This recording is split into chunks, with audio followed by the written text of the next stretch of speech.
All right, folks. Our guest today is my colleague here at Northeastern, Brad Hatfield.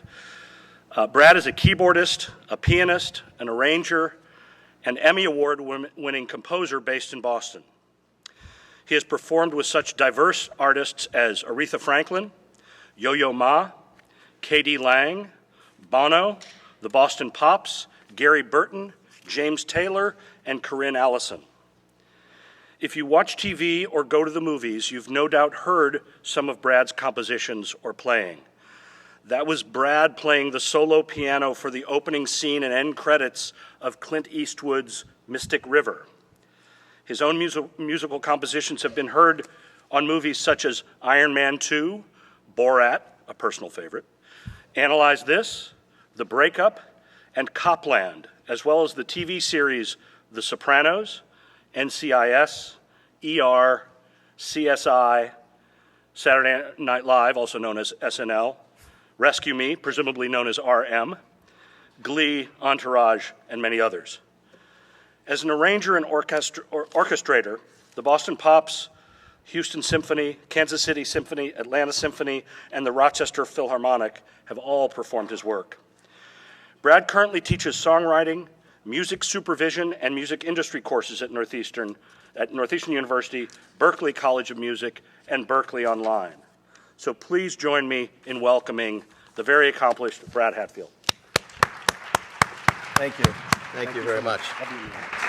Are we live with the wireless? Yes, okay, then I can walk around. I'm going to bypass the first few slides here because he just pretty much told you everything you needed to know about me. I've got my hands on a lot of different things, all music related. I've been able to make a living at this since I was a kid, 14 years old, and things just sort of keep going the more you learn. So my talk really today is about the post-production world where music starts to meet other projects. So it's a huge collaborative venture.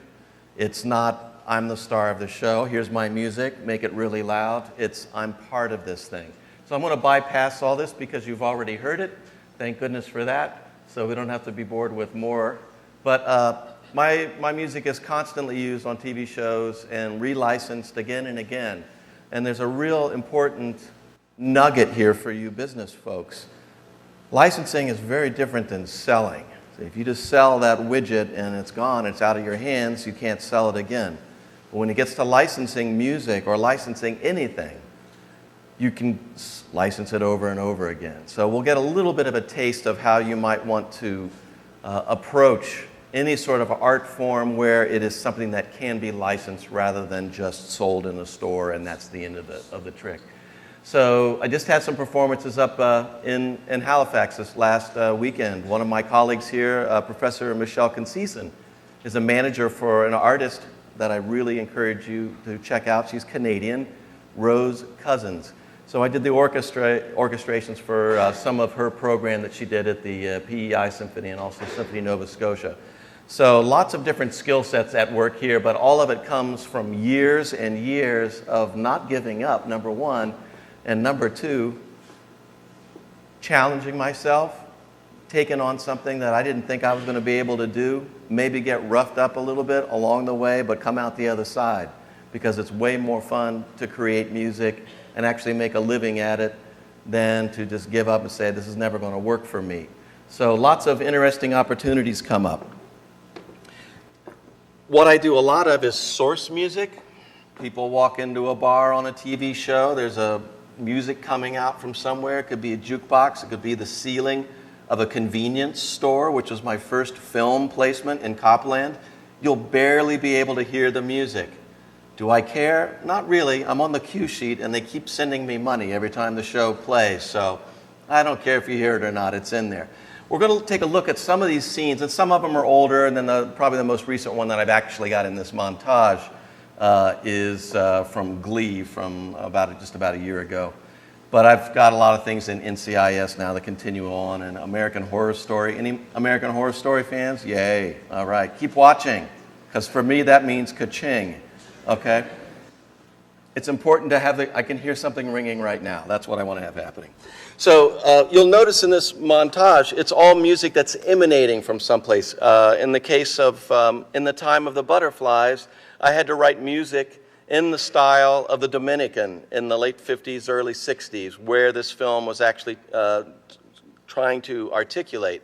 I had to hire someone that spoke and sang Spanish to put the Spanish lyrics to it. I hired all the musicians, and then a lot of the parts are me played by myself as well.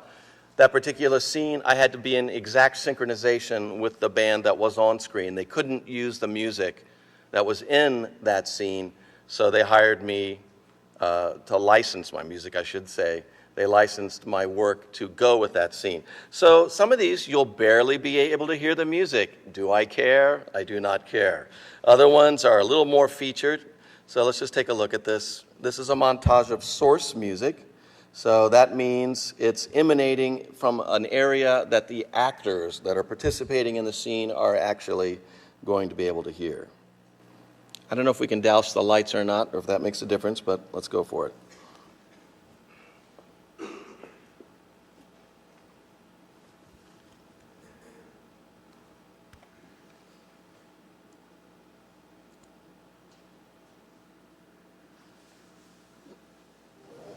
Can I be honest? I don't think I can call you Dad. So, what do I call you? Do I call you Scott? My friends call me Captain. Captain? Yeah, Captain. Do you want another drink? Because I am definitely having 8 or 9. Yeah, I'd like a morphine and soda. Shaky. Shall we go to our table? Come on, Michael. Hey, Senor Sobo. How you doing? Hey, hi, honey, it's the Vides. My God. Yeah.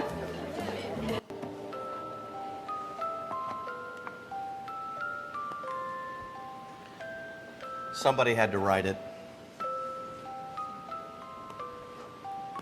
What are you going to do with Superboy? You got to station someplace. We lie You'll low. barely hear this music. You'll hear change in his pocket louder than the music.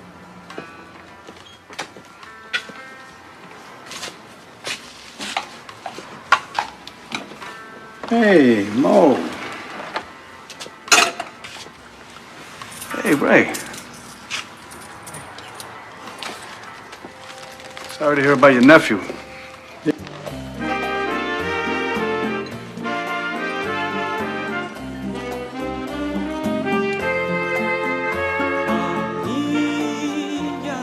You are a beautiful dancer. Thank you. But then again, women from El Cibao are beautiful dancers. Wait a minute, my 20-year-old niece is working as a hooker? Get in the car.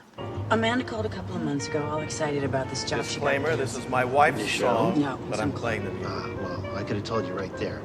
You see, in Vegas, dancing is a euphemism for stripping, and stripping is a euphemism for hooking. Okay, so Amanda had this friend, Lauren, and she went out to Las Vegas.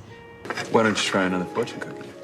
Last one put you in a good mood. I'm sure one of these is going to confirm that things are going to turn out right. Go ahead, sweetheart. Give it another try. When I was 14 years old, I had no idea I was going to be writing fortune cookie music. I'm sorry, what? Wait, what are you talking about? Your mom packed a bag. I brought your toothbrush and your jammies, your sleepy t-shirt and boxers. No, I didn't. You get married. You're not kids anymore. Yeah, as far as we're concerned, you're adults. So knock yourself out. Carol and I are going to go catch a movie. Hiram and I are going to stay here. But we'll put on some music, just so you don't think we're trying to listen in. I can't believe this is happening. I love you. Let's go to bed. Doing anything in New York? I'm just going to be around to bring you Diet Cokes and cheer you on? I knew it.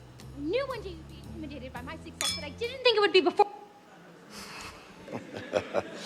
I think you're getting the idea. So even though those were barely audible and we're a little quiet in here, it's in there. And if it's music and it's in a project that is being broadcast, you got to secure those rights. You got to get the rights from the people that own that stuff. So in my case, I get represented by a publisher who gets in touch with these music supervisors. PJ Bloom, who's on Glee, is on a million different shows. She has a very good relationship with him. As they need music in these different shows, she supplies that. So she's the middle person right here. So from a business standpoint, and we'll see this later come up, if you're a very creative person, but you do not have either the business savvy or you don't have the connections to take your art and to take your craft and turn it into something, then you need somebody in the middle. And believe me, my publisher and I, we keep each other very happy. I try to write the best music and produce the best music I can, and she does the best job that she can to promote that music. So really important that you make those connections, and we're going to talk more about that in a minute. That's more stuff that you don't need to know, but if you must know more, go to bradhatfieldmusic.com. This is what we're going to talk about today. This is a distillation of the last 40 years of my life. I don't know how that's possible considering I'm only 32, but these are the things that really matter the most, especially in my edge of the network here with post-production, where you're dealing with teams of folks. You're dealing with rapid turnaround times. And by rapid, I mean I get a phone call and they say, it's 10 a.m., can you have this to me by 2 p.m., right? That's what it is. Then I turn the stuff on the studio and I go to work. I might even collaborate with somebody in the meantime. I might contact one of my buddies and say, can you build this drum track? Here's the tempo, and get that over to me because I'm going to build on top of that. So that's how it works, but if you can serve these folks that need this content, it's going to work well for you. So first of all, preparation. How many are involved with any kind of clubs on campus here? Any clubs? Okay, that's very super smart. Any other student activities outside of a club thing that you might be doing, extracurricular, involved with anything in the local area? Yes? All right. This is what it's all about, folks. Everything that you do, if you're doing something, is going to help you later, because you're going to go, oh, I know how to do that. Oh, I heard how to do that. Or I know so-and-so because you met them at the party. That typical schmooze thing. I can't begin to tell you. I mean, even though, and I can see it here, we're glued to face crack on the computer there, potentially. We're rather insular, but even though that is a bit of a community, that's true. It's a social thing. I get that. But getting out there and experiencing things with folks, striking up conversations, making an impression on someone, that is the stuff. I mean, anytime that I've gotten my network to expand and for me to be prepared for something, it's because I mingled, I learned, I failed, I got better at what I do. So you really have to get out there. The other thing is craft. You really have to be the best. In our area, if you're not working at 110%, it's not going to cut it, because there's a million people that are working at 100%. So you got to eclipse them. You got to do it better, faster, and you got to be nicer to work with, and you got to be fair. So with the songwriters, stop talking, write it. Just like any kind of writer, you might throw out half of it or more than half of it, but you got to create, get something going. And if you do that, that's building your own capital there. That is you. If you're a songwriter or a composer, that's what gives you worth. This is my body of work. This is my stuff. Okay, the one cool thing about being in source music, I really have to research the different kinds of music that I have to generate. So I know if I'm going to go and this film is going to be watched by people from the Dominican, I can't be messing around. I'm a gringo, I get it, but I'm going to study it, and I'm going to come in with the best possible rendition of this music, so it's believable not only within the source itself, but it's believable to the audience that's watching it. So the really cool thing about the work that I do, it's very educational, and I get wake-up calls every time I get involved with something. Reach, challenging yourself. And we talk about this more for performance. If you're not challenging yourself, you're not doing yourselves any favor. If you say, well, this is easy, so I'm going to do it. That's okay, but it's not going to get you to that place you need to be. So you always go a little bit further than you think you can go. If you practice smart, like I say, don't skip over. Oh, that's a hard part. I'll deal with it. They didn't really hear that, did they? If you don't skip over that stuff and you be methodical about how you go to achieve things, whether it's athletics or performance as a musician, you will build a set of skills that will be undeniable and bulletproof. So no matter what is going on in the audience, you're going to be able to perform, even if they throw some curveballs or the violins don't come in where they're supposed to come in.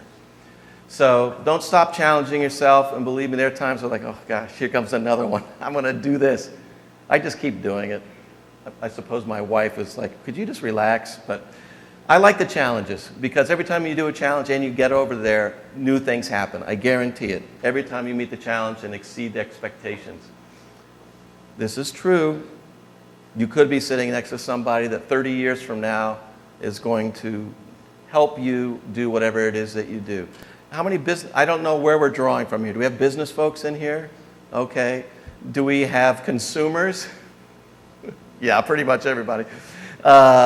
Do we have any creative types here that you create things? Yes, a few, okay.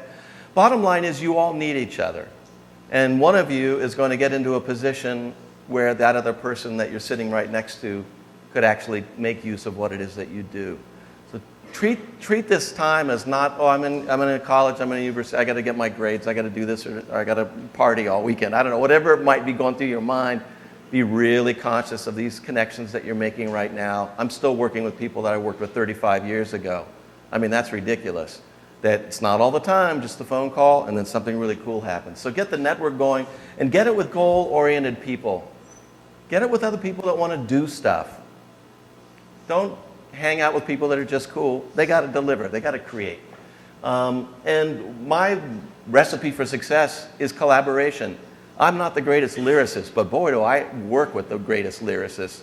I can crank out music. I can just write a tune right now. But as far as lyrics go, it doesn't come easy to me, so I collaborate. Find out what your strengths are, find out what somebody else's strengths are, put those two things together, and now you're pretty much unstoppable. So you're going to share in the revenue, but believe me, 50% of something is better than 100% of nothing, and also the frustration that goes along with it. As I mentioned earlier, getting with somebody that can exploit what you do, and I mean that in a good way, that they can take what you create and actually get it out there in the marketplace. Align yourself with those folks. I like to write and produce music. I don't want to call music supervisors every day of the week. I'd rather write and perform music. This is something I do with other songwriters that I'm working with. We say, if you've got a problem with that, what's the answer? Have you got something better? If you don't have something better, then maybe we've hit that point. But if you do have something better, then let's agree that we will not go out half-baked. We'll do the best that we possibly can. That is incredibly, really useful advice when you're working with a team of any sort. Any management people here? Management? No, but you will be a manager. I can guarantee you this is the age of the DIY, so I'm sure you'll be working with somebody and having to manage them in some way. But be diverse in your network of people. And it's not just because, oh, they're a different color or they're a different, sex or whatever. It's really about, here's another viewpoint. If you keep working with people that are exactly like you, it's not going to work in the long run. Open it up. Really huge. I learned so much when I've got folks that are so different from me in the same room, especially musically. Communication, yes. 2 ears and 1 mouth. That was not an accident. Asking questions. You have to assert yourself a little bit and check in with folks. And if they're not very communicative, the folks that you're working with, figure out what their style of communication. Maybe they just like to text, which I don't encourage while driving, by the way. So I do not dig that, but maybe they like to be on the phone. Maybe they actually like to have a face-to-face. Whatever it is, figure it out and work with them that way. You'll get so much more done if you're working the way they are. Okay, so let's take about a minute or two to figure out who you're really working for. In the creative industries, everybody knows about music. Doesn't matter whether it's the film editor or a showrunner, meaning somebody that is basically the overall arching director of a TV show, or maybe it's the director of the film. Everybody's going to tell you that they know music. But if you are writing for music for a show, you do need to know who that boss is. And you need to figure that out before you go driving yourself crazy. And I'm driving myself crazy as this. I got to go over there and say hello. This is, if anybody sees the mouse, let me know because it's completely off my screen.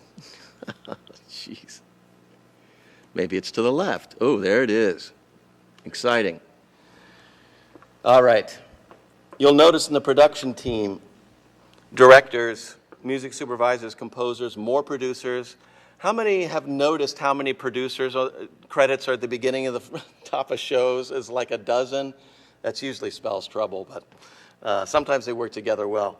But there's loads of producers, and sometimes they're producing different things. There could be sound, there could be music, there could be just overall post-production producers.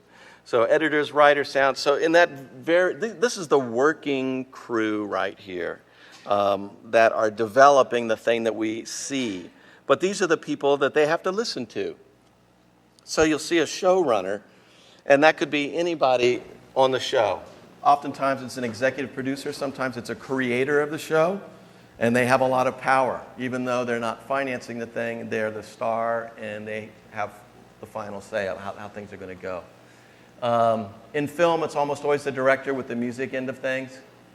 But with TV, you could be a show creator or one of the stars, which I had to deal with on a regular occasion. And that person had very definitive thoughts about what music should be used and so on and so forth. It brings a lot of politics into the place. Above that is the producing studio. So these are the folks that are bankrolling what we're doing as a production team. So these are the folks that say, well, we really like what you did, but you can't use that actor too much or whatever. They actually have a say in your creative stuff. So even if you as a production company really like what you have, you still got to get it past the studio because they want to license this thing. They want to license it to the networks in this case. So you're going to have to listen to them. They're bankrolling it, and they're going to license the show. They're going to give you some ideas. At the very top, and this is in the case of TV, not theatrical, the networks, they're going to want to look at what you're doing too. There'll be a network cut. So there's going to be a first cut, director's cut, editor's cut, and then you'll have a studio cut, and then eventually you'll have the network cut when you're finally locked in, and that's when we can finally start adding the music in. Also, you'll see off to the side, we have these people called censors, all right?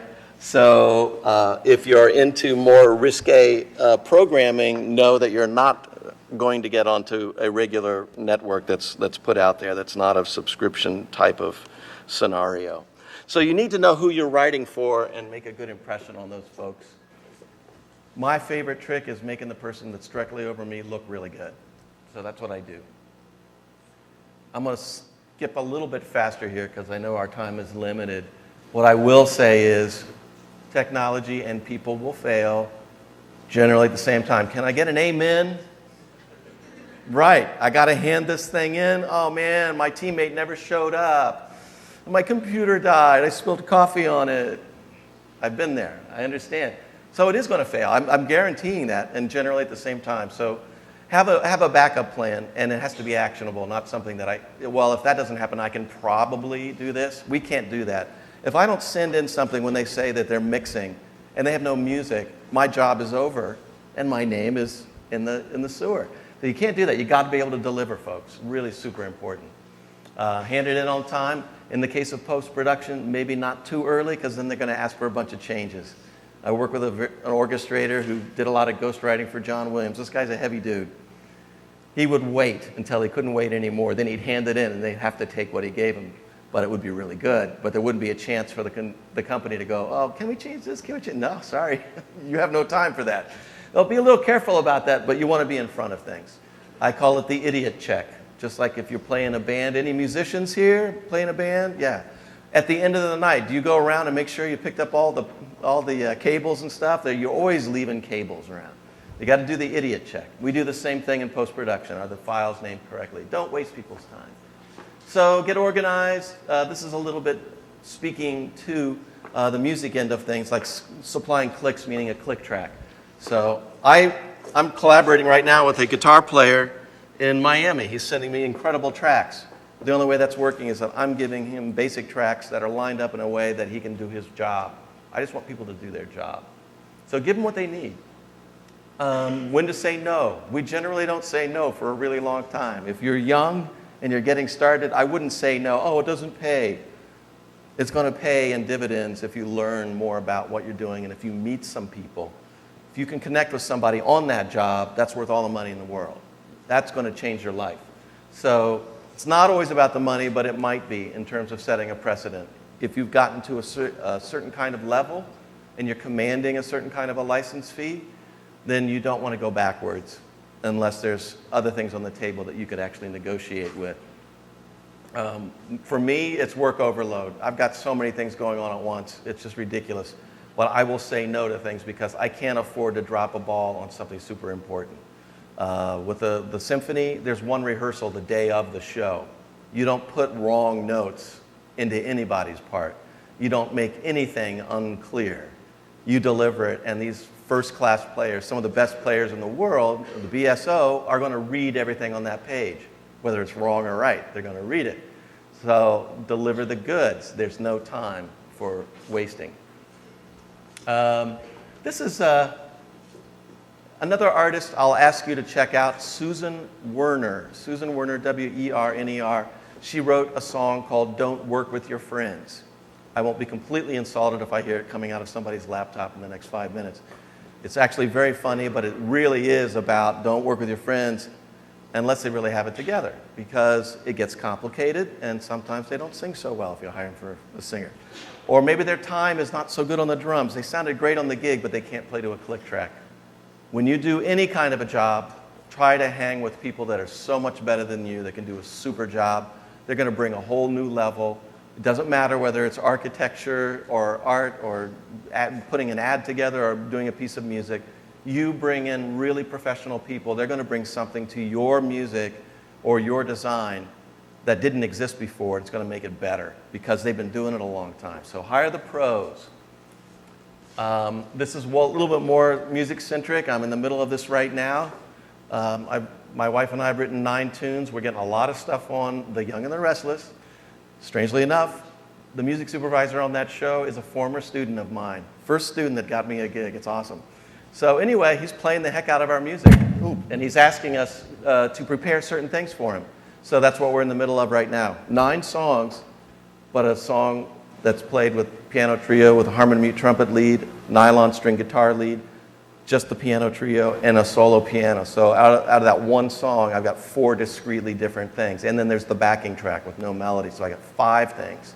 So I'm going to come up with 40 pieces of music, or 45, depending on how many I actually go into. Work smart. So whatever you're doing, think about the end game here. Once again, for my end of the business, writing music that's timeless is going to serve you well because there's more flashbacks than flash forwards. Hard to figure out what that music of the future is going to sound like unless you're in the Star Wars Cantina band. Okay. Once again, a little bit, I got to know if there are any songwriters out there because I don't want to go too far into this if we don't need to. Songwriters, no? Yes, over there. The techies always rule. There's always somebody writing some music. Excellent. Then this is for you, my good man. But this actually applies to anything that you're doing, folks. If you're going to try to reinvent the wheel, know that there's going to be a little resistance. So whether you're designing a building or whether you're designing a brochure or whatever it is that you're creating, it still has to have functionality in most all cases. So using recognizable forms and structures, things that are out there already, is a great place to start. Don't be afraid of that. As far as music for TV, giving them just a little bit of variety helps them with the scene. And lastly, and this is super important, a really clear beginning and a clear end. I can't tell you how many tunes that the last chord they use and it comes up in the volume and then it goes to a commercial. Or the very first little intro comes in while she looks at him. Oh, where have you been all my life? Ding, ding, ding, ding, ding. Right. So getting in and getting out of a scene, the beginning and the end. Kind of like a first impression and a lasting last impression here. So know, at least with the music, you're not working in a vacuum. It's somebody else's project. You're just part of it. It's not unusual for a feature film to have 80 pieces of music in it. That's a lot of music, and it's not all being featured.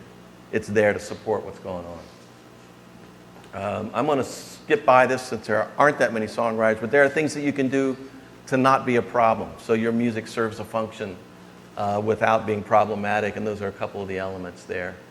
So I am wrapping up now. You got to create good stuff because that is you, no matter what it is that you're doing. If you're into law and you're trying to build a practice based on really smart decisions and servicing your clients really well, then do that. no matter what you do, you have to do it really well. Because if you don't, there's going to be somebody there's always people that are going to do it better than you. But try to be the best you can, and that is who you are. That's what you become, is what you've created. Fair, firm, and friendly. I just got onto that phrase. So when you work with other people, be fair, be firm with what you need to do. Let's say it's strictly business here. Assert yourself and be friendly. Most of the folks that I deal with are really friendly. The ones that are not sometimes last, but most of the time they don't. Nobody wants to deal with them. Don't settle for good enough.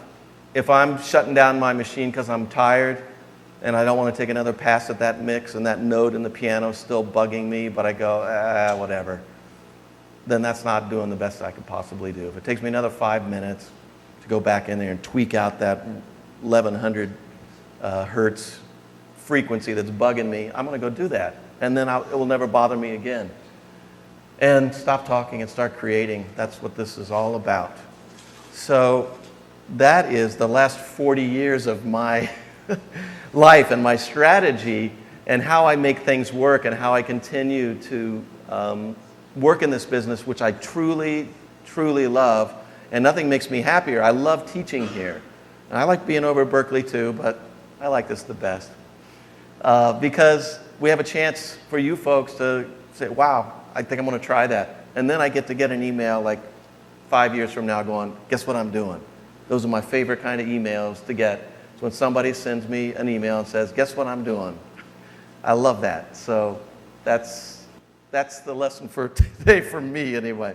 So I guess we're going to, yeah, you can clap all you want. I'm inducing my own applause. First of all, I want to tell you how much I appreciate your presentation because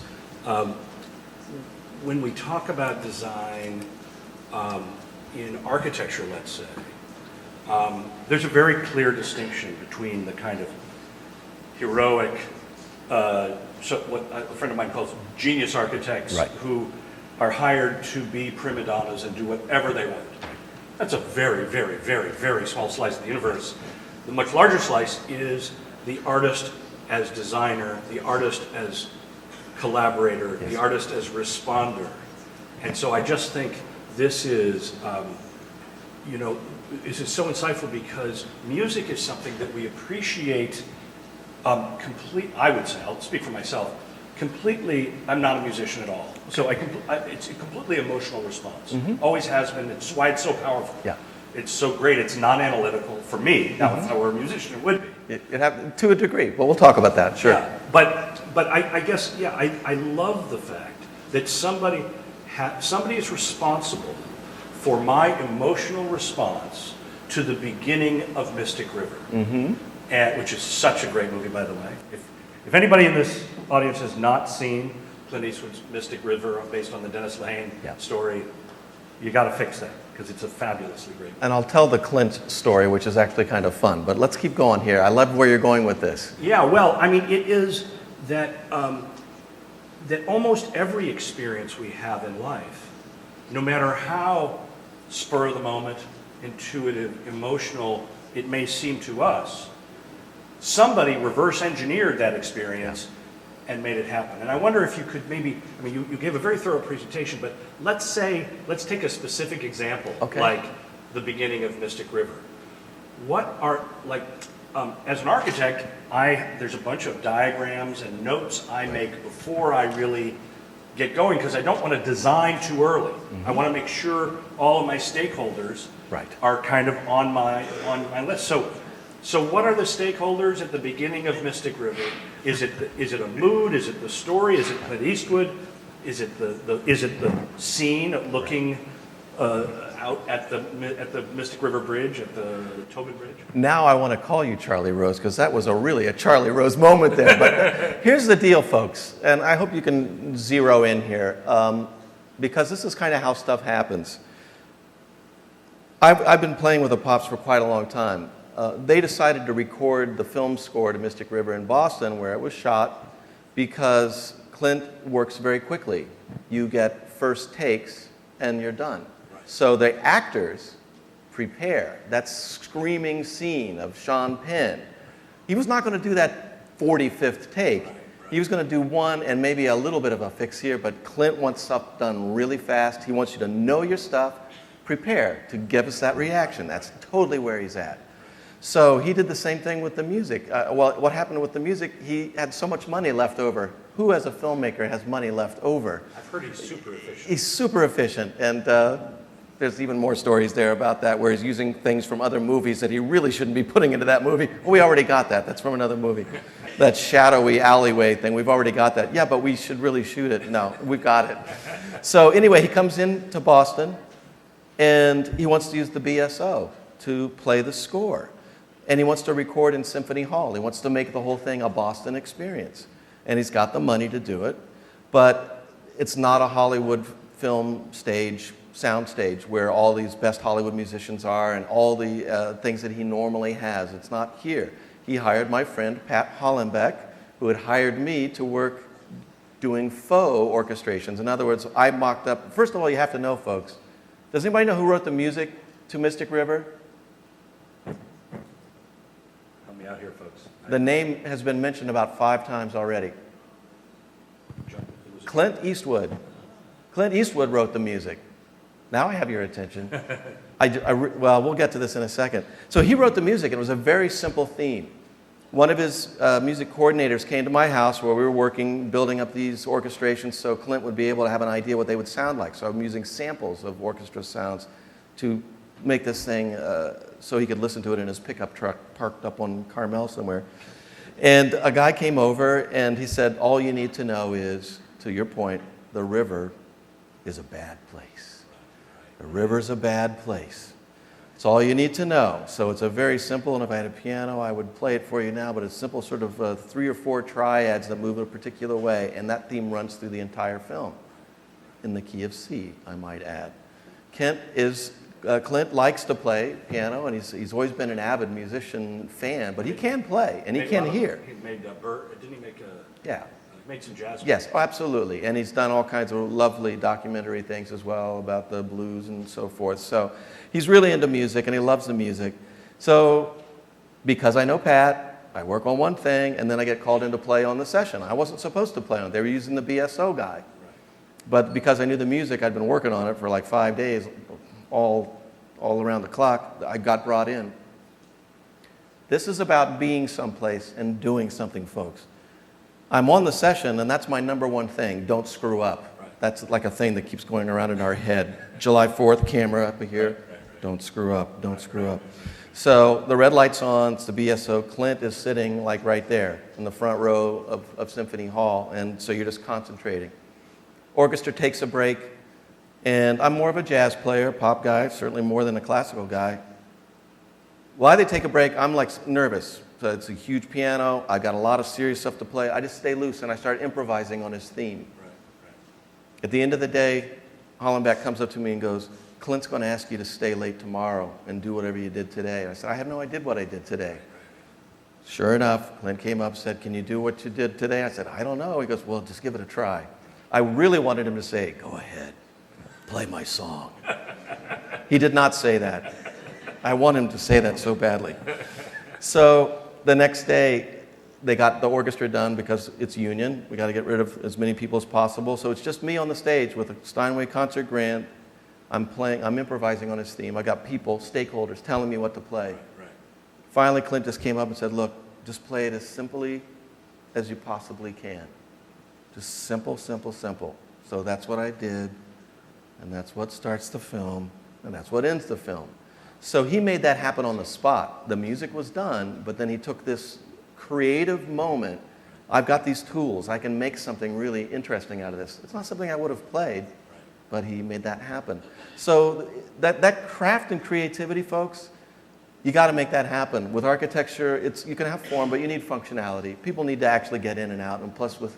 Well, but your music, I would say the parallels are extremely strong. Oh, yes, absolutely. The only difference is the transitory nature of music versus the permanence of architecture. Right. And that's a topic for another day, because that's a really big issue. Because if, for example, if I don't like free jazz, I just want to listen to New Orleans style jazz 100 years ago. like the great English poet who was also a jazz critic. He wrote the collection of essays, of poems called High Windows, famous poet, and I'm blanking on his name, so.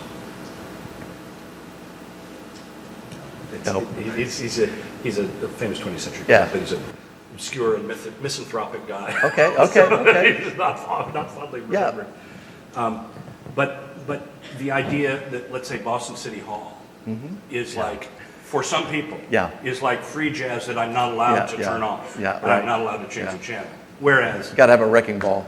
you know, I mean, for some people, yes. Understood. So anyway, that's a. But I do think that the idea of, I mean, you said you've got to have functionality and so forth, and of course that's true. But I guess the question I was trying to get at about Mystic River is there's absolutely a functionality there. It turns out it was establish the mood for this whole movie. If that had been a polka, right, it just would not have worked. Yes. Right? The whole movie wouldn't. The Mystic River Polka.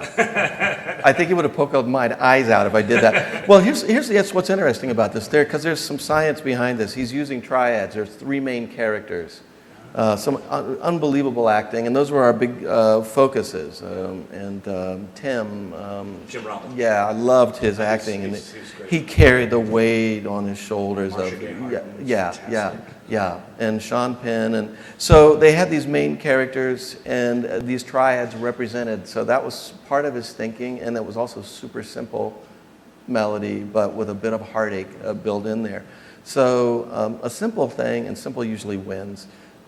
That was put into this larger picture and the river's a bad place, and when the theme happens, you know, this is not going to be good. Right. So, and it's sort of motivic in that way, sort of old school film scoring, but what's unique about what he did is it was the same theme all the way through, in the key of C until I ended it, and I purposely went into F. And so if anybody out there understands music, C is the dominant of F. I was going to have the last word. So you were able to shift it? I did.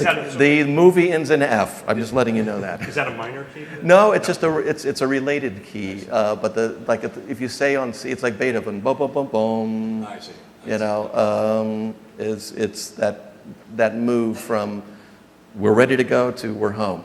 You know. So he did a lot of 5-1, boom, So boom. this is another one of these great things where, you know, because in some ways there's a tremendous freedom in being a fan of music and not knowing anything about it really at all. Yes, that's a good thing. Seriously. Those are called fans. And we like fans. Well, no, of course it's true commercially, but it's also true that, in a way, I can appreciate music more purely than I can appreciate architecture. Don't get me wrong. Of course, I can deeply and perhaps more richly appreciate certain works of architecture, but they're also subject to much harsher review. Right. Whereas a pop song that is actually super easy to write and completely unchallenging, and would seem silly to a serious musician, Correct. I can like with the exact same amount of enthusiasm as I can like John Coltrane or I can like Beethoven. Understood, but I think we draw the line at Friday, don't we, folks? What is that? Chinese food? What does the fox say?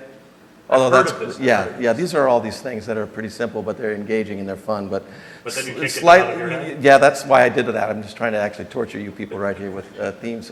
But this when you started talking at the beginning, you're talking about that artistic genius thing. And we definitely have that. And when artistic genius goes mainstream, and meaning that a lot of people can vibe with it and relate to it, and it becomes something viable, besides just that's a great work of art, we're actually willing to pay to come and hear this music played, or we want to have it arranged for something else. So I encourage people to pursue their art. My business, I'm part of something, so I got to be functional. So I try to make functional music that has a lot of art woven into it. Well, you're a designer, it seems. You are a sound designer. You're also a musician. Correct. But it seems to me you are absolutely more than any sort of type of musician I can think of when I've come to know, listening to your presentation, and looking at some of your work before you got here. I mean, you are a designer of acoustic or sonic environments. Yes, and, right. And they, but what I love is that they have many stakeholders, they have many Right, masters, right. and it's not just the org chart, though that's telling, I think, for all of us to see. It's a My wake-up God, call. by the time Boardwalk Empire arrives, which also is a fantastic opening set of music, I don't know who does it, but it's great. But the number of gates that has had to go through is astonishing. But let me shift gears slightly, because there's some questions that I would want to ask any musician or songwriter, especially. I've always wanted to have a songwriter on, so I'm so glad you're here. But one of them is as old as the hills, and you alluded to it briefly. Words and music. Yep. There are so many songwriting duos, and in the period of American popular song, one of the greatest, periods of musical production probably in our country's history, the 30s and 40s. Right. It was almost all duos. Yep. How, I grew up listening to Burt Bacharach and Hal David. Sure, and unbelievable, incredible craftsmanship going on there. That's just and cleverness, but not being too clever. Married, we call that prosody, Prosody. When the music, the lyrics, and when I say the music, the melody, I should say, the melody and the lyrics and the harmony that supports it, all are working together. So you're telling a story that's unified and focused. Right. Like a building that you stand in front of and go, wow, I know exactly what to do with this. That's exactly right, that it's not just an ad hoc pastiche of different things that might on their own be mildly appealing, but together is kind of chaotic. Yep. Okay, but what I love, a great question for architects, of course, is always, well, my gosh, I love the building, I love the addition to the MFA, or I love the whatever the building may be, the Carpenter Center on Harvard's campus. But how did it start? There was a time, there was a blank piece of paper, and you had not heard of that building site. Right. But you must bring with you, first of all, your own history of experiences as a creative person. So you have your own, let's say, aesthetic agenda that is always there. But then you have a problem to be solved, i.e., Robert De Niro is walking into a convenience store. What would he overhear on the speakers while talking with Harvey Keitel or whoever he is? Yeah. In that area of New Jersey, that time of day, and at that era. And do I want to make this sound really Jersey, or am I right, trying to actually do something that runs counter to type? Like, actually, there's something sort of uplifting or inappropriate, like classical music playing there? We totally play against, sometimes we'll absolutely do that. That's a director's point of view that will filter down. We don't want to give the obvious. In this case, we were giving the obvious. It was like typical grocery store music for that area, and sort of modeled after, an old tune from the 60s with this triplety piano figure, and I can't come up with it. It was a big hit. And they said, this is kind of like sort of a rocking little thing that's gentle with the strings and the horn lines and soothing muzak kind of stuff for that age.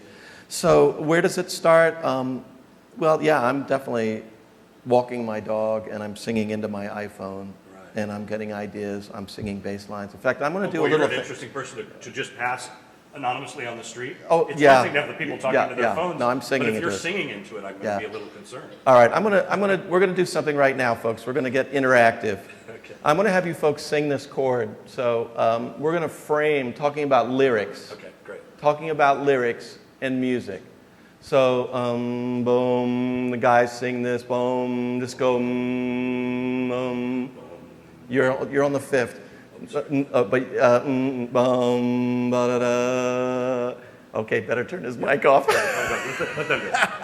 Give me this note. First time I've heard that. Guys, boom.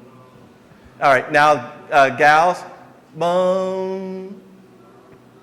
Boom, boom, boom. Give me that note. So hold whatever you have. Those who can sing, boom.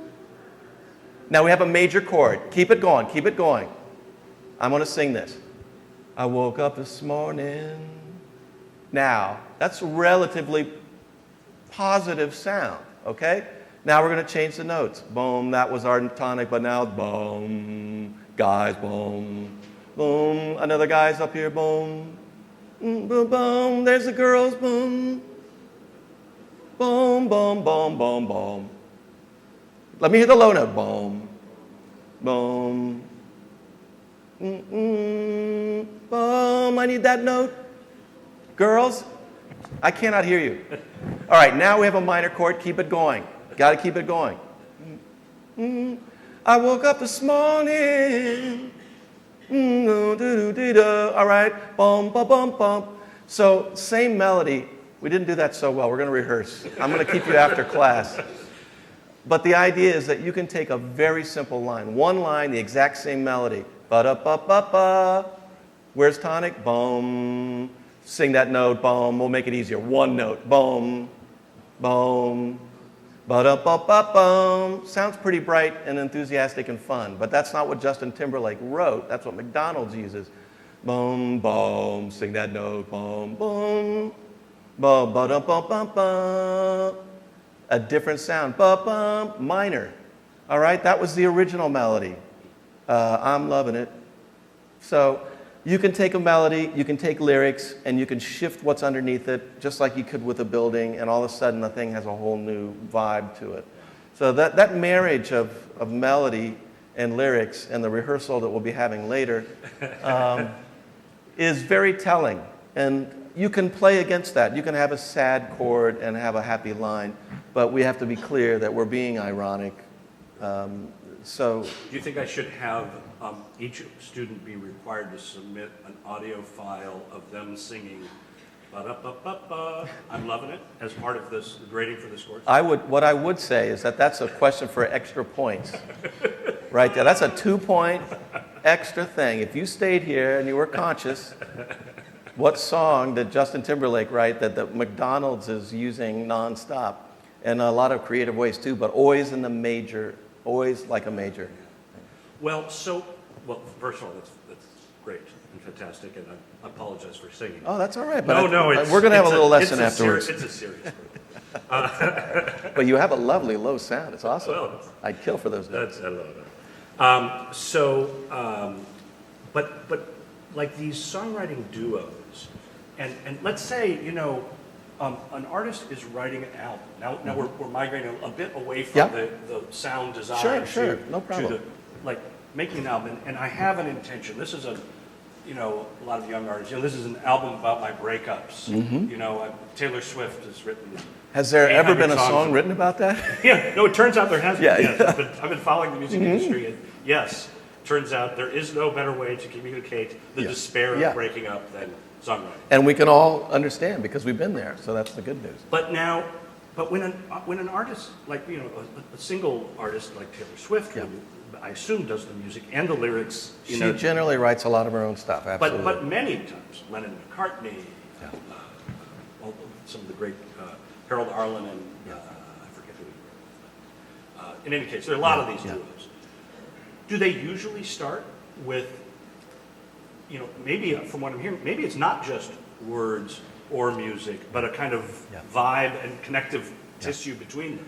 I will say this, that question is huge and it's unanswerable because everybody works a little bit differently, and sometimes the song is already there and the lyrics just need to be applied, but they need to be applied in such a way that those two things work well together. Other times someone says, this is the tune, and you can feel that meter, da-da-da-da-da-da. Ooh, that's interesting. But if they set up some sort of a movement to their phrasing, and the rise and fall of moving on up, theme from the Jeffersons. Sure. Moving on up.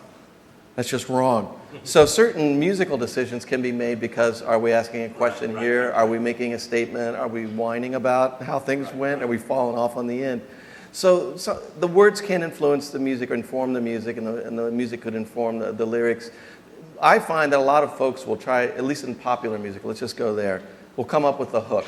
That's like the smartest thing to do. Once you have a hook, you've got the vanishing point. You know exactly where core of the enterprise. That's where I want to go. And at the end of the tune, I want you to remember Friday, Friday. That's a vanishing point that should have vanished. But having a hook that's really clear and really states what this tune is all about, whether it's a call to action, get up and jam or whatever. Then you can write those verses to induce that, so that really cranks when you finally get to that chorus. There's a lot of different strategies, and some of it does come down like this sometimes. The words and the music happens. Very rarely are you done. You've usually got 3 songs that come down at once, and now you got to use the other side of your brain and say, okay, that's really something else, but it's good, I like it, I'll keep that around, and organize. So this is that mixture of muse and organization that you have to do. Well, this is, muse and organization, actually, that's a nice topic sentence for a lot of what we've talked about in this class, is inspiration and then organization and a plan for action. Right. But a quick question about pop songs. I think maybe one of the catchiest pop songs in the last 5 years for me was that CeeLo Green hit that was like unbelievably popular, and later had its name changed to Forget You. Okay. Do you know the song? Somebody going to sing it for me? Come on. You guys are too timid. We're a timid bunch. Actually, that was one of the criteria for entry to the class. I had to fill out a timidity questionnaire. Timidity. And that's raises the timidity. It feels awfully timid in that's here. That's right. It's an environmental systems issue. Yeah. Nobody wants to sing, so I can lock in on the tune because maybe I recognize it, but I just don't. No, you guys know the one I mean, right? They just don't want to sing it. Are you getting this? See? I'm a professional. You are a professional. So anyway, they changed it. But my question is the hook the same thing? Is that where like the chord change happens? Well, it's like a typical form. Right. Even old school would be A, B, B being the chorus.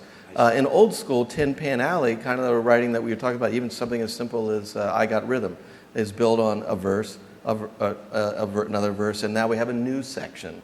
So in pop writing, that's a B section or is the hook. So that's the big memorable, usually not a lot of stuff going on there. It's only going to be a few words. Generally it's going to have the title of the tune in it. That is one way to write. And then you'll go back to another verse, and then you might have something called a bridge where we go, okay, we've given you all these other things. I know you're getting a little bit bored. And I don't know if you do anything with dynamic symmetry in here.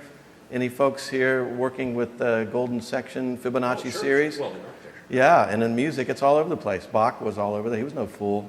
0.618 through the song. Here comes the bridge. I defy you to listen to music that have bridges in them and not find it about 2/3 of the way through the song. That's where we're looking for it. So form is there, and once again, you brought it up early about putting us into a place. We are totally manipulating you. You put that bridge in there. We've got if it's lyrics, we can direct the camera from another angle. We can tell the other side of the story that hasn't been told everywhere else. But what you've done is you've taken away my hook. You're in this bridge. But when the bridge ends and you go back to the hook, oh, I'm happy again. Yeah. When, So, yeah, that is calculated, and it's done over and over and over again. Do you have to, okay, now if we try to look at the intersection of the sort of, let's say, singer-songwriter kind of songwriting, which is, people like my singer-songwriting enough that I can just write my songs and they'll buy them, and so I do that. And then on the other hand is the kind of sonic environment thing. But in between, it seems to me, in movies, or in other complex creative enterprises, do you get called upon to write not just a bit of background music, but like a song that's part of, and so there, it seems to me, there's a real design project, which is, okay, he's just broken up with her. Things were going so great.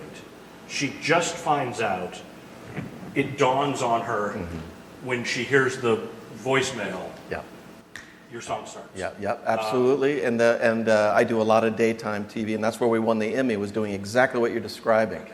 2 younger actors, and here's the other thing about the design process, folks. They did not accept the first design. So I'm collaborating with a guy in Canada who I've won an Emmy with, and I've still never met him. I've never met him because we collaborated completely online. We were put together by our publisher. She said, you guys, he does this really well, you do this really well, why don't you work together? So we worked together, and I put a lot of energy in this first tune.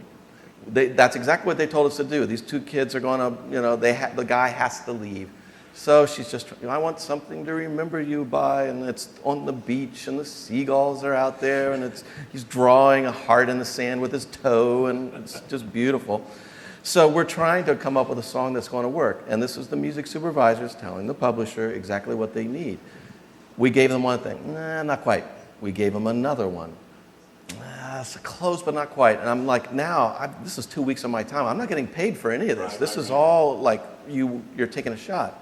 Finally, I write the simplest melody I've ever written in my life. And I'm like a jazz guy. I like to do more complex things. I get that to my collaborator. He writes a lovely lyric, sings it great. They love this thing. And then they actually let the nomination happen, because we're not show composers. We're licensed people, but they ask us to write it. So we wrote something for them, and I was sitting at the table at the Emmys with the rest of the show composers, and they're all looking at me like, what are you doing here? We should be getting this. Yeah. You guys don't write songs. Right. So bottom line is, that's exactly what happened. We were being given guidance on what they needed, but we still let some magic happen. And as Michael and I went back and forth with the music, we were like trying to blow each other away. Right. Check out this entrance, Right. And that's what happened. So it really is that. You just talked about doing what we would call speculative work. And do you ever do that even, and maybe this would be too risky with your time, do you ever, let's say, work with this guy that you work with well, and say, you know what, let's write a whole series of songs and see if we can interest somebody in, maybe that will actually be the idea that sparks a collaborative thing, rather than us always being the reactors to someone else's idea. I will say this, though, George. I mean, for me, when I do that, calculated risk, I don't think I got a chance to get into it because I was speeding through this. You have to take risks, folks. If you're not taking risks, you're missing out. Because sometimes you can hang onto the cliff, and you do get back up, and it's really cool when it happens. But you want to know that you got the strength in your fingers before you do that, please. So with music, that's what I'm doing right now. I just spent about $3,000. We're with those 9 songs. That's my dime. But and my wife and I are putting these things because she's an incredible musician, and we absolutely will. Let's do a bunch of this kind of stuff, but we'll do it because we know they need it. We're not trying to create a need. Like Apple's thing is, they don't know they need it, but if we invent it, they're going to have it, and then they'll find out that they need it. This is definitely more. It's not completely reactive, but it's informed risk, informed, calculated risk. It's like innovation in the context of market research. Because it's going to work out in the long run, but it's worth the investment. Well, this segues very well to the words that we've been using in this class to glue everything together are words that you've already used several times, but one of them is context. And so we've already talked a little bit about how the wildly different contexts in which you work. And it would make no sense at all to act in a way that is appropriate for one context if you're working in a different. Right. And certainly, of course, as architects, we do that all the time. But other words we use are question, like making sure that you understand what the problem it is you're trying to solve, or what the question is you're trying to answer, or maybe who the boss is. Your advice was extremely operational in some areas, which is fine. But I think understanding what the task at hand when you're a kind of sonic designer, I'm sure is extremely important. If you had said, I've got a great idea for the New Jersey convenience store, and I don't know, it's going to be playing music from the 2000s. Right. Well, wait a second, this is about the 80s or the 70s or whatever. It can't be that way. So I think that's really interesting. We also talk about empathy. This is one that I'd like to probe with you a bit about, because for a lot of designers, the empathy that they need to develop, the sense of understanding the world from someone else's perspective. Of course, it's especially true for creative people, because we think, well, I've got a creative perspective, and I'm going to design a house that I'd like to live in, except the person I'm designing for doesn't agree with me in the slightest. Who's your client? But sometimes it's who's your client, sometimes it's who's your user. Right. And in your case, I think, wow, it's actually a pretty complicated question. The person who's paying you is not necessarily the person whose happiness upon listening to it, success ultimately depends. Right. So how do you tease that out. Yeah, this is a process of never stop learning, folks, because when you listen to what people have to say, you start getting a little more empathy because, oh, I see why you need it to be like that. The worst thing you can do is they ask you for something and you go, I know you didn't ask me for this, but I really like it. I hope you like it. Dude, I have no interest in that. That's why I ask you for this. Do you have this? No, but listen, I don't want to listen to this. Excuse me, get me Joe on the phone. So this is, I get it now. I mean, especially with the source music where we know we're often buried. I have to really think about what's the impact, like this is what I'm doing right now. Trumpet with a Harmon mute. Anybody hear Miles Davis at all? Anybody familiar with Kind of Blue? Yeah, seminal album there, but that Harmon mute is a real buzzy, sexy sound, but it just cuts right through like a bag of bees. Bag of bees? Anyway. Satchel. Yeah, a satchel full of bees where it's a mesh. It's a mesh satchel so you can hear them. But it cuts right through, and so when I do these mixes, I have to have an empathy for how it's going to be used. So instead of doing a CD mix where I would expect that trumpet to be right up front, you're featured. I want to hear all those little gritty things that are going on in there. I'm going to back him down in the mix because I get it. You don't want to hear that so loud. You need support. So I'll make adjusts, but I also get it because I want it to be successful. I want people to be happy with what we're doing. And making people unhappy has not worked out too well. Right. Well, see, I mean, in many ways, this is why your enterprise parallels that of a consultant really closely. Yes, that's true. Whether they're, I mean, in our world, our map looks different. It's not that kind of hierarchy of things, except on very big buildings. Sure. Which are very much like a big television And you've show. got codes, man. You've got codes for days. Yeah. That's true. Yeah, we have real live, no messing around. These are not just commonly accepted forms. Yeah. This is how it's going to be. Yeah, that's right. Okay. Yeah, it has Right. to be. This is how wide the fire stair is going Yeah, to be. yeah. We're not going to have a discussion. Right, that's right. right. True. But of course, there are things like that in your world. You just don't think of them as. I like restrictions. I like restrictions. That helps me focus. Because when you have that blank palette, it can be kind of daunting. But when people give you, if you can get into what they're looking for, what they're trying to create, and if you can find, I think I know what you're talking about there, but don't do this. Okay, I won't do that. And then you go.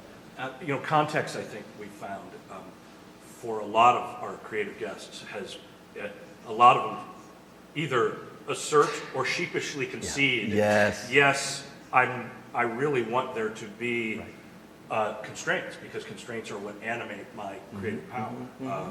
And if I'm truly allowed to do anything, It doesn't usually work so well with the deadlines. Right. If you have an open-ended deadline, but I live in a world where, as I mentioned before, it could be hours before they need something from me. Yeah, and you do it. You just deliver it. When I drive my kid to her dance lesson, I would drive home and play, and I'd upload the file, and I'd go back and pick her up. And it's much how we do our projects in this course. Yeah, the night before, right? Yeah. Does anybody hand anything in the night before? Nobody's going to put their hand up yet. Actually, of course they're going to put their hand up. It's undeniable. Of course they did. The question is now, in the internet age, the night before, that's leisure. Yes, I'm talking about the minute before. Yeah, right. It's due at 11:59, Yeah. and it's 11:58, but I think I'll brush my teeth first, and then anyway. Push the button. Well, I run in my courses. I teach music supervision here, which it's not necessarily a music thing. It's a lot about licensing, but matching those two things together. But I run my exams in real time. They basically do a music supervision job in real time, and during the class, there's a timer up on the screen. And if you're not done, you're just not done. So, and they're running a project right now where they're working with my songwriters from Berkeley. My Berkeley Online students who are literally all over the world are submitting music to my music supervisors because I'm trying to get them to connect. If you connect with people, your life is going to be so much better. I guarantee it. Well, we have a Twitter feed to allow them to ask questions. Awesome. Because we're frankly extremely hip. And so good looking. with wonderful singing voices. Be that as it may.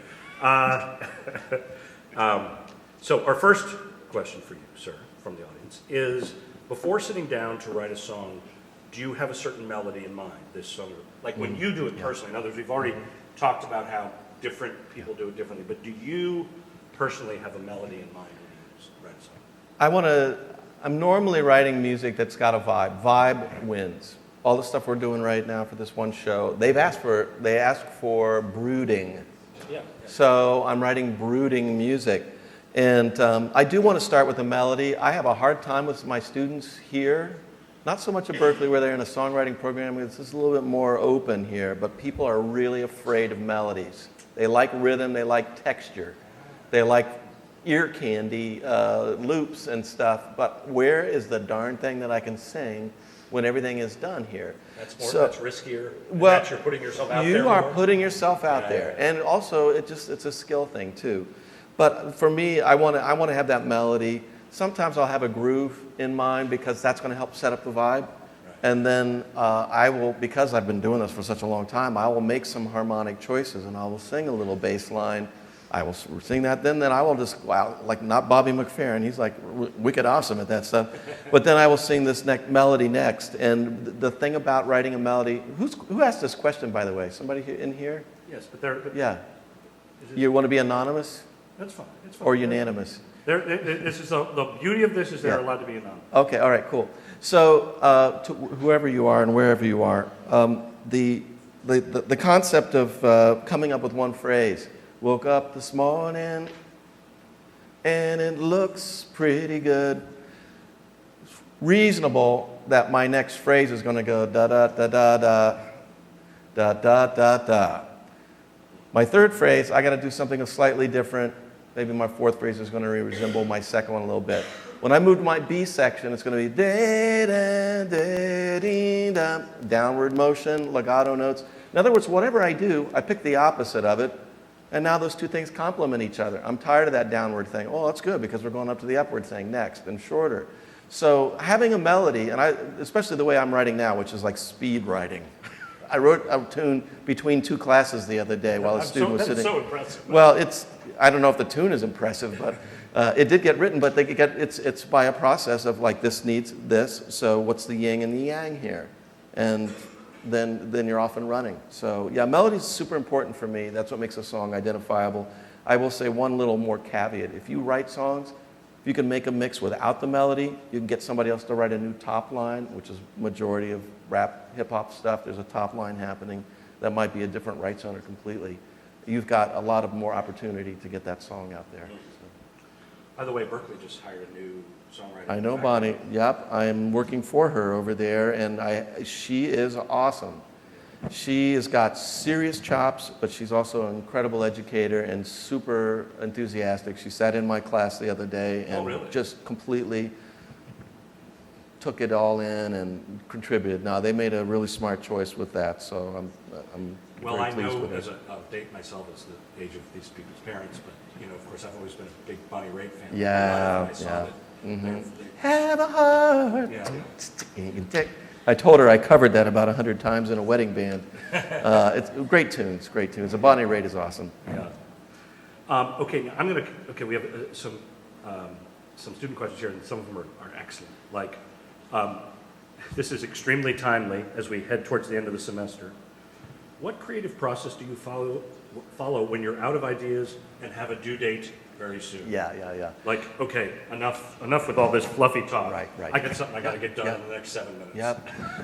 Well, it depends on what you're trying to do. But I have a songwriter that comes in, one of my big collaborators, Crit Harmon. That's a name you should look up, CRITHARMON, like the Harmon Mute. And he's a producer, won a bunch of awards, Boston Music Award, Best Producer and stuff. And he has this thing where he has what he calls the puzzle box. So whenever he sees something, like he'll use this illustration. There was a guy with a top hat with a backpack on walking down the street into the subway.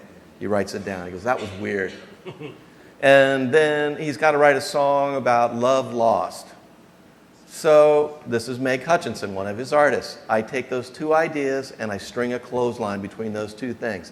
Love lost, guy with a top hat with a backpack on, going down. How did this happen? And she just pulls these two things together until they're married, and there's your thing right there. So that's a creative approach, but that means that you're actually saving your ideas, and you really don't. How many people have thought of something while you're just going to sleep, or you wake up in the middle of the night, you solved a problem? Yes. And how many think that you're actually going to remember it in the morning, but you really don't? Yeah, that stinks. Turn on the iPhone and just sing it right into there. So the bottom line is store your ideas. That's one of my solutions. The other thing is, if you're doing lyrics, listen to talk radio. Those people are crazy. That's true. So that'll give you some ideas right there, and then you can spin it into your own story. Watch Jerry Springer. Yes. Well, in that vein, we have a tweet that says Professor Thrush is very hip. I He think is. this is speculative and demonstrably untrue. I think they're trying to get a better grade. Now, getting back to our actual subject matter here, this is great because actually, seriously, for all creative people, whether you're writing, whether you're designing a building, whether you're writing a song, how do you know when you're done? I mean, let's assume for a moment that you do not have a bone-crushing deadline like the music company ASCAP or whatever they're Those are PROs, and they represent you, and they're very good people because they're the ones that collect the money and then give it to us. Right. So we like our PROs. I'm BMI, my wife is ASCAP, so we can balance things as needed. But so there you are. You're ready. You got a great song. It's got a good hook. It's satisfying to you. Mm-hmm. Let's say you're only just to make this to get all Fred friendly on you, and okay, now to sharpen the problem, you don't have other stakeholders. Right. See, Just you. It'd be easy to offload this and say, well, they wanted it to sound tinny, and now it sounds appropriately tinny, so I'm done. Yes. But no, this is a song for you. Yep. How do you know when you're finished? Yeah, I used to write a lot of those. When I was your age, I wrote all kinds of crazy stuff, which I actually like some of them a lot because I was done. I can't imagine moving that melody anywhere else. Right. I can't imagine having the harmony support it in any way.